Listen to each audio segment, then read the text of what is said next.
Shalom and welcome to the overcomers. इससे पहले मैं आगे बढ़ूं, वो कौन है जिसने अभी तक इस चैनल को सब्सक्राइब नहीं किया? आप मैसेज सुनना चाहते हैं लेकिन आपने सब्सक्राइब नहीं किया। प्लीज चैनल को सब्सक्राइब करिए, लाइक करिए और उनसे शेयर करिए जिन तक ये टीचिंग्स पहुंचनी चाहिए।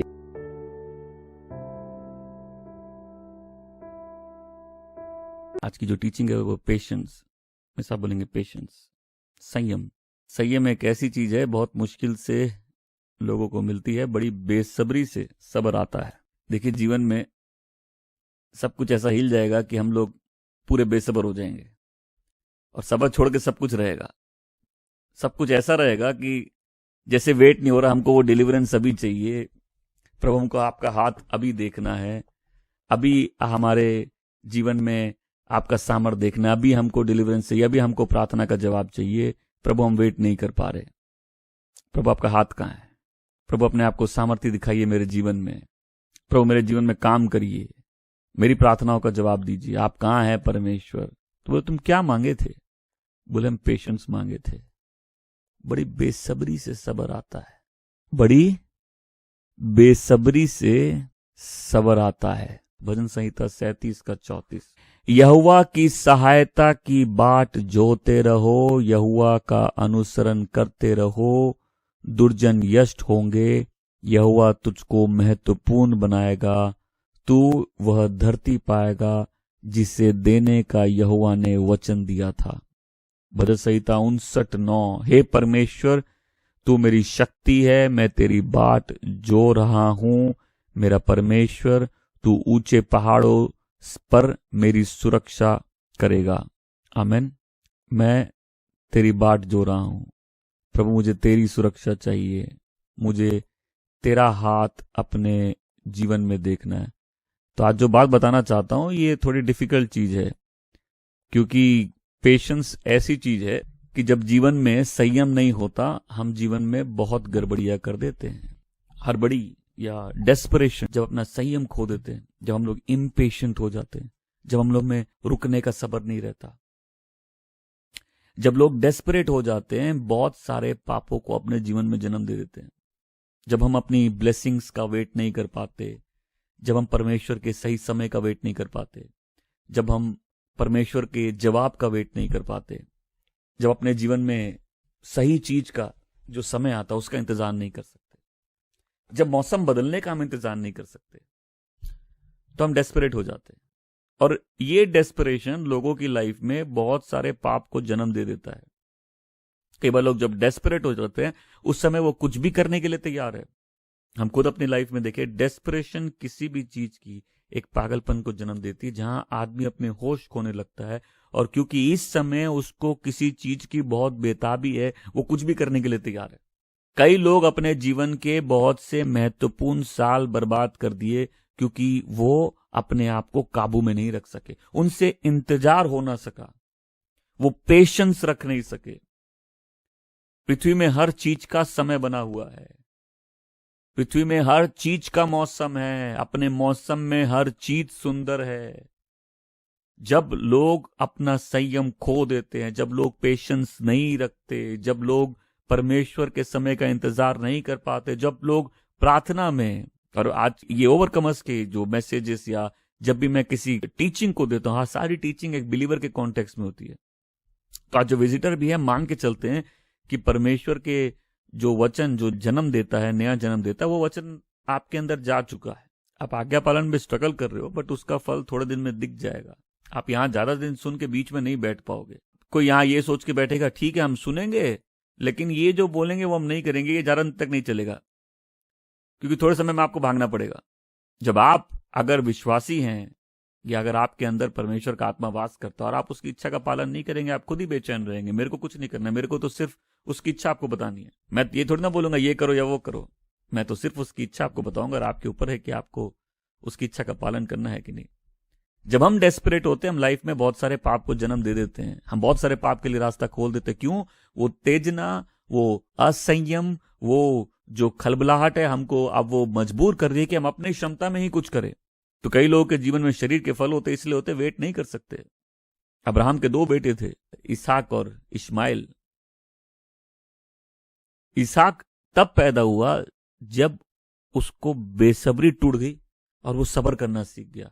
जब परमेश्वर के वादों को पकड़ के इंतजार करना सीख गया।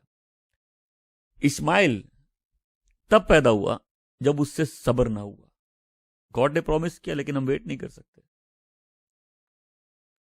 हम परमेश्वर के तरीकों का वेट नहीं कर सकते। हमको लगता नहीं, हम अगर सही करते रहे, हम अच्छा करते रहे, थोड़ा कॉम्प्रोमाइज नहीं करे तो लाइफ कैसे आगे बढ़ेगी। हम अपने प्रमोशन का वेट नहीं कर पाए, हम लाइफ में सीजन बदलने का वेट नहीं कर पाए। अरे भाई, लाइफ में जितनी भी तकलीफ हो, जिंदगी भर नहीं रह सकती। एक तकलीफ जिंदगी भर नहीं रह सकती। हो सकता है कोई तकलीफ तो लंबे मौसम तक हो, लेकिन वो मौसम भी बदल जाएगा, क्योंकि जिंदगी भर कुछ नहीं रहता है। हर चीज बदल जाती है, हर मौसम बदल जाता है। लेकिन मेरे अंदर अगर वो डेस्परेशन है तो हम अपने शरीर में जीना चालू कर देंगे। कई लोग अपने जीवन के बहुत सारे महत्वपूर्ण साल खो दिए क्योंकि वो डेस्परेट थे। कई लोग डेस्परेशन में वो काम कर लिए उनको जो नहीं करना था, वहां चले गए जहां उनको नहीं जाना था, उनसे दोस्ती कर ली जिनसे नहीं करना था, क्योंकि हम प्रिज्यूम करते हैं, हम ऐसा मान के चलते कि चलो अभी हमको ये चीज चाहिए और यही रास्ता खुला है तो यही रास्ता है जिसमें हमको चलना चाहिए। इसी डेस्परेशन के कारण बहुत लोगों के लाइफ में जो इंपॉर्टेंट रिलेशनशिप है वो डिस्ट्रॉयड हो जाता है, क्योंकि उनमें पेशेंस नहीं है। एक विश्वासी वह व्यक्ति जो परमेश्वर की आत्मा से जन्मा है, उसके जीवन में आशीषों के द्वार खुल चुके हैं, क्योंकि अब वो मसीह यीशु में है, परमेश्वर का बेटा है, स्वर्गीय आशीषों के द्वार खोले हैं। लेकिन विश्वासी जीवन में कुछ मिलने से पहले कुछ बदलाव जरूरी है। जब तक हम प्रार्थना में परमेश्वर का इंतजार करना ना सीखे, जब तक हमारे अंदर कुछ टूट ना जाए और हमें संयम ना आ जाए, हम बहुत सारी ब्लेसिंग्स, बहुत सारे प्रोमिसेस को लाइफ में फुलफिल होता हुआ नहीं देखेंगे। बहुत सारे प्रोमिसेस है परमेश्वर के जो अपने लाइफ में हम फुलफिल होता नहीं देखेंगे। क्यों? क्योंकि हम शरीर की अवस्था में जी रहे हैं या हम उत्तेजित होकर जी रहे हैं। और आत्मा का वो फल जो होता है पेशेंस, संयम, वो हमें हो सकता है अभी तक वो फल नहीं आया। अगर हमें संयम नहीं, हम समय से पहले काम कर लेंगे। अब देखो, कोई पढ़ने की उम्र में गर्लफ्रेंड बनाए तो गर्लफ्रेंड तो बन गई, लेकिन समय से पहले बन गई, बन भी गई और संभालना भी नहीं आता और पढ़ाई भी खराब हुई। और फिर जब उम्र सही आएगी गर्लफ्रेंड बनाने की, उस समय काम काज नहीं होगा, क्योंकि पढ़े लिखे नहीं तो हम काम के लिए तैयार नहीं होंगे। और उस समय तुम जितने सुंदर हो जाओ, पैसा बिना लड़की आएगी नहीं। हर चीज का एक समय है। 9 महीने तक बच्चा सुरक्षित है, माँ की कोख में छुपा हुआ है। 9 से पहले निकल जाए ना, खतरा होता है। खतरा तो 9 के बाद भी होता है, लेकिन 9 से पहले निकल जाए तो बच्चे की जान को खतरा है। क्यों? क्योंकि एक समय था, सही समय पे उसको बाहर आना था, सही समय तक उसको अपने माँ की कोख में सुरक्षित रहना था। उसके सारे शरीर में जो भरपूरी आनी थी वो माँ से ही आनी थी। अभी वो एक्सपोज होने के लिए तैयार नहीं था, अभी वो मैच्योर नहीं हुआ था कि वो धरती में जन्म ले। वो जन्म ले चुका है, लेकिन माँ के कोख में अभी वो एक्सपोज होने के लिए तैयार नहीं था। कई लोग असंयम के कारण, पेशेंस ना होने के कारण, मेरे पास प्रॉमिस है लेकिन प्रॉमिस के साथ पेशेंस चाहिए। जब हमने सब कुछ कर लिया तो हमको क्या चाहिए? पेशेंस चाहिए, ताकि हम परमेश्वर के वादों को अपने लाइफ में पूरा होते देख सके। आज अगर किसी को मालूम है मुझे कोई सही काम करना, तो मैं ये नहीं सिखा रहा कि तुमको जो सही करना तुम मत करो, पेशेंस रखो। ये पेशेंस पैसिव नहीं है। पेशेंस का मतलब ये नहीं कि हम अपने हाथ में जो है वो नहीं करें। यहां पेशेंस का मतलब यह है कि जब तुमने सब कुछ कर लिया, एक इंसानी रूप से आदमी जब सब कुछ कर लेता है, क्या बचता है? कि वो परमेश्वर का वेट करे, ताकि परमेश्वर उसके बिहाफ में काम करे। आमेन। मैं परमेश्वर की बाट जोता हूं। धन्य है वो जो परमेश्वर के ऊपर वेट करना जानते हैं, परमेश्वर के समय का वेट करते हैं। धन्य है वो जिनके पास पेशेंस है गॉड के इंटरवेंशन का वेट करने। हम प्रार्थना किए कि प्रभु मेरे लिए काम करिए, और मेरे पास पेशेंस नहीं है कि हम प्रभु को मौका दे, प्रभु मेरे जीवन में काम कर सके। हम घड़ी पहने, परमेश्वर ने घड़ी नहीं पहनी, उसके हाथ में समय है। हम भूल जाते हैं जब हम इम्पेशेंट रहते हैं। कभी किसी इम्पेशेंट व्यक्ति को देखो, सब समय फ्रस्ट्रेटेड है। क्यों? वो कोई चीजें बड़ी बेताबी से चाहता है, लेकिन वो चीज उसको मिल नहीं रही। इम्पेशेंस बड़ी बेताबी है, लेकिन जितनी बेताबी है उतनी ही उलझन रहेगी, उतना ही फ्रस्ट्रेशन रहेगी। पर देखो प्रार्थना की क्या ब्लेसिंग है। कई बार प्रार्थना में हम जब कोई चीज परमेश्वर से मांगते हैं, वो चीज हमको पहले नहीं मिलती, सब्र मिल जाता है। आमेन। संतुष्टि उस चीज के बिना मिल जाती है, और उसके इंतजार करना हम सीख जाते। इसलिए तो बोलते हैं 1000 सवाल हैं, उन सब के जवाब हैं परमेश्वर की उपस्थिति में रह के जीना। आमीन। हम फ्रस्ट्रेटेड हैं, हम बेचैन हैं, हम उलझन में, हमसे वेट नहीं किया जा रहा, हम परमेश्वर की उपस्थिति में जाते हैं। कई लोगों को लगता है हम जाएंगे अभी स्वर्ग से मेरे लिए जवाब आएगा, लेकिन जवाब से पहले हम उसकी उपस्थिति में पहले खुद ही परिवर्तित हो जाते हैं। उस चीज की जिसकी बेताबी थी उसको भूल के हम जिसकी उपस्थिति में गए हम उसके आनंद में चले जाते हैं, और फिर हम इंतजार कर सकते हैं कि परमेश्वर अपने समय में सब ठीक करेगा। अगर डेस्परेट लोग थोड़ा खुश भी हो जाए, उनकी खुशी है वो थोड़े टाइम के लिए रहती है, उनके दिमाग में सब समय सवाल चलता रहता है। क्यों? उनका इम्पेशेंस उनको नेगेटिव कर रहा है। जब हम उत्तेजित रहते हैं, सब समय हम हड़बड़ी रहती, क्या होता है? हम लोग जीवन भी बड़ी हड़बड़ी में जीते हैं, सब समय कुड़कुड़ाते हुए, सब समय गुस्सा, सब समय दुखी। इम्पेशेंट व्यक्ति के साथ रहना बड़ा मुश्किल है। अब मैं इसको हमेशा चर्च में समझाता हूँ, जब भी कोई आता है नया नया और बोलता है हमारा ये हमारा वो, और उसको बोल दो कि भाई ठीक है प्रार्थना करेंगे, गुस्सा आ जाता है। बोले हम आए इस मैन ऑफ गॉड के पास, परमेश्वर के दास के पास, ये सोच के ये अभी कुछ जादू की छड़ी चलाएंगे, स्वर्ग से आग गिराएंगे, हमको जो चाहिए अभी भी मिल जाएगा। हम बोल रहे हैं हम इनके पास आए हैं, हम इनके सामने विनम्र होके बोल रहे हैं, और ये हमको बोल रहे ठीक है प्रार्थना करेंगे, वेट करो। वेट क्या चीज होती है? बोलो आता है कि नहीं गुस्सा? इसलिए जो उत्तेजित लोग होते हैं वो गड़बड़ियां करते हैं, वो पहले काम कर देते हैं, बाद में सोचते हैं। बोल दो हमारे जवानी में हमने ऐसे नहीं जिया। बहुत से लोग आज भी उस कामों का, उन पापों का, उन गलतियों का, उस उत्तेजना का भुगतान कर रहे, क्योंकि उन्होंने बहुत से काम पहले कर दिए, सोचा बाद में। क्या हम अपने लाइफ में पीछे घूम के देख सकते हैं हमने जब इंपल्स में, हड़बड़ी में, इंतजार नहीं करने के कारण, क्योंकि हम जब उत्तेजित होके हड़बड़ी में जीते तो सोचने का समय कहां है? हम कुछ कर रहे, सोचने का समय कहां है? विश्वासी जिसके जीवन को परमेश्वर ने बदल दिया और उसको अंदर से तोड़ दिया है, वो एक चीज सीख जाता है, परमेश्वर का इंतजार करना, परमेश्वर की बाट जोना, प्रार्थना में वेट करना। आमीन। अब हमको कोई चीज पानी है, हम बड़े उत्तेजित हैं, उसका एक और प्रभाव होता है जीवन में कि वर्तमान में जो आशीषें हैं हम उसका आनंद नहीं ले पा रहे। वर्तमान में बहुत सी ऐसी चीजें हैं जो मेरे जीवन में हैं, जो परमेश्वर की आशीष है, हम उनको देख भी नहीं पा रहे, हम उसका आनंद नहीं ले पा रहे। बहुत से रिलेशनशिप है जो अभी मेरा अटेंशन चाहते हैं, हम उसका आनंद नहीं ले पा रहे, क्योंकि हम किसी चीज के लिए डेस्परेट है और मेरे पास पेशेंस नहीं है, और हम भूल जाते हैं बहुत सी ऐसी चीजें लाइफ में हैं जिसके लिए परमेश्वर के शुक्रगुजार हो सकते हैं, जिसका हम आनंद ले सकते हैं। तो ऐसे लोगों का रिलेशनल प्रॉब्लम रहता है। क्यों? ये हड़बड़िया हैं, इनका ध्यान एक चीज से दूसरी चीज में जाता रहता है, क्योंकि इम्पेशेंस इनकी क्वालिटी है, इनसे रिलेशनशिप रखना बहुत मुश्किल है।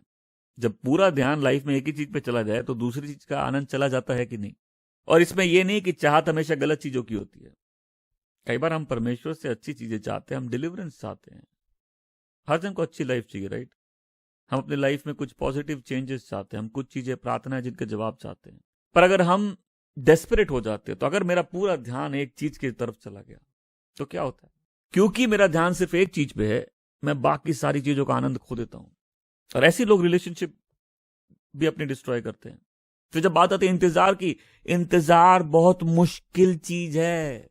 नेचुरली हमारे पापी शरीर में, पापी स्वभाव में नेचुरली पेशेंस बोल के कोई चीज नहीं है। रुकना हम लोग को नेचुरली आता नहीं है, ये हम लोग की नेचुरल टेंडेंसी नहीं है।